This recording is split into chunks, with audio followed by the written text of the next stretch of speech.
ছয় দফা দাবি আদায়ে পূর্ব ঘোষিত কর্মসূচির অংশ হিসেবে দেশের সব পলিটেকনিক ইনস্টিটিউটের শিক্ষার্থীরা আজ জুমার নামাজের পর একযোগে মাথায় কাফনের কাপড় বেঁধে বিক্ষোভ মিছিল করার কথা রয়েছে।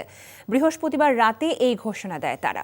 এর আগে বৃহস্পতিবার আন্দোলনকারী শিক্ষার্থীদের সাথে কারিগরি ও মাদ্রাসা শিক্ষা বিভাগের অতিরিক্ত সচিব রেহানা ইয়াসমিনের সাথে বৈঠক ফলপ্রসূ হয়নি বলে জানিয়েছিলেন শিক্ষার্থী প্রতিনিধিরা।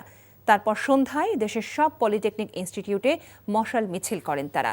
এর আগে বুধবার ৬ দফা দাবিতে রাজধানী সহ দেশের বিভিন্ন স্থানে সড়ক মহাসড়ক অবরোধ করে বিক্ষোভ করেন শিক্ষার্থীরা।